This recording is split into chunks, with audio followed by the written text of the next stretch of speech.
doesn't at all make any kind of disrespect to her or make you weak or better. They're just a different ways of thinking, reacting, and so forth. Also, so you need to let little things go. You don't pick on. But if there is something haram, no. And Nabi Sallallahu Alaihi Wasallam, when one of his wives said, she backbites someone, he said, no, this is ghibah, this is backbiting. Haram is not haram. And he forbade her from that. Injustice done, you don't basically let it go. You make the correction, but make sure that you remember what the Prophet ﷺ said, مَا كَانَ الرِّفْقُ فِي شَيْءٍ إِلَّا زَانَهُ وَمَا نُزِعَ مِنْ شَيْءٍ إِلَّا شَانَهُ. Gentleness and being gentle and easy in the way you handle things will always bring success. Will always allow you to achieve success. But if you're mean, if you're aggressive, if you're tough, that's not going to change things. Number 5, smile at your wife. Aisha said, Ya Rasulullah, he's the one who used to smile the most inside his house. Smile a lot to your wife. Look at her in her eyes. Gazing is a powerful tool of making the connection between you and her. You know, have an eye contact. Smile at her. Embrace her. So often. In Nabi Sallallahu Alaihi Wasallam, before he leaves, he used to kiss his wife. Before he lived to the salat. Yani that's 5 times a day. Before he leaves salat, he would give her a goodbye kiss. That attention again makes a huge difference in her life. Number 6, thank her for all what she does for you. This is something we forget to do. We're not very grateful. Make sure that you thank her for the meal. Thank her if she cleaned the house. Thank her if she did something good to you or to the kids. Thank her for being a good wife to you. Thank her for her being a wife to you. And say that I'm grateful to Allah subhanahu wa ta'ala to have you. Make her feel that your acknowledgement. That's what will make her feel so happy and so special. Don't let anybody else thank her more than you. Number 7, which is a very interesting point, and I hope that you seriously go and do that today. I want you to go to your wife and to tell her, or text message her before you leave salat today. Text message her and tell her, I want you to send me the 5 things that I have done recently and you like it the most. 5 things I have done and it really had a good impact on you. Share with me 5 things made you so happy. I hope the answer will not be your text message. I hope there's more than that text message to make her happy. You know, ask her to write that. And let's say she said no. Tell her, okay, how can I make you happy? Tell me. Because it's about her, it's not about you. It's about her, not about you. قال صلى الله عليه وسلم لك كأبو زرع إلا أني لا أطلق. I am to you like the way Abu Zar loved his wife. But I will never divorce you like what this man did. May Allah subhanahu wa ta'ala يرزقنا وإياكم السعادة ويرزقنا وإياكم الزوجات الصالحات. أقول ما سمعت أستغفر الله لكم.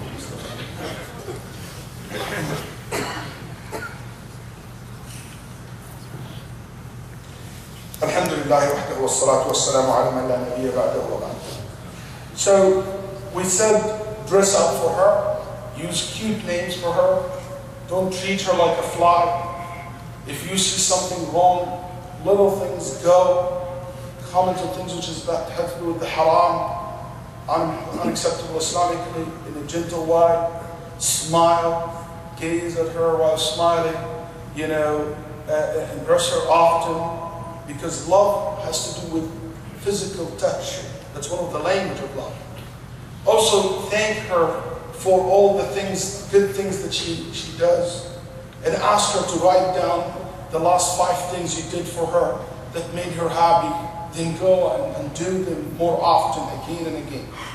Number 8, don't belittle in her desires. And this is something very important. Her desires can be different than you. Anything your spouse thinks it is important, it is an important thing. Even if you don't see it important. Even if you don't see it important. And so many times I fall in that trap. My wife will say something, I say, oh, it's not that important. And maybe it's the biggest things in her eyes. It's about her, it's not about you. So you can talk, don't even belittling her desire, what she wants. And Nabi sallallahu alayhi wa sallam used to ask the little girls to come to play with Aisha because he knows that she loves that. And Nabi sallallahu alayhi wa sallam saw Aisha interested in the Habasha, a young Abyssinians men. They were in the back of the masjid dancing and with the spears, and he noticed that she wanted to look at that. And Nabi sallallahu alayhi wa sallam allowed her to do that. And he facilitated that for her. You know, anything you think that your wife is interested in, make sure that you give it attention as well and respect it. Respect her feeling. You know, when the Prophet ﷺ once, his wife, you know, she had the Prophet ﷺ with guests. So one of his other wives sent food. So that wife got so jealous. Why would she send food to my house on my day and I should cook for them? She went and she hit the plate and the plate fell on the floor in front of the guest. Can you imagine that? You have a guest in your house and your wife will do that. Then Nabi Sallallahu smiled and he said, she is jealous. Just give your sister another plate of yours. End of the story. He understands her feelings. Don't play with her feelings. Don't ever belittling her desires and her feelings. Some men are so good in teasing. I'm not going to say they are so bad in teasing. So bad in every time you bring out, hey, I'm going to marry another one. I'm going to divorce you. I'm going to do this. Don't hate people's emotions. Maybe it means nothing to you, but it means everything to them, especially your wife. Be humorous and play games with your wife. As simple as that. And Nabi Sallallahu Alaihi Wasallam raised twice with Aisha. كانت زوجة, the Prophet Prophet's wife, تضحك النبي صلى الله عليه وسلم ويضحكها ويتمازح الليل. They used to laugh and joke and she has known of good sense of humor. Even one day she had the sauce of the food and they were playing and they paint each other's face, her and one of the other Prophet's wife, and watching and he was just joking with them. They will joke, they will have fun, they will play together.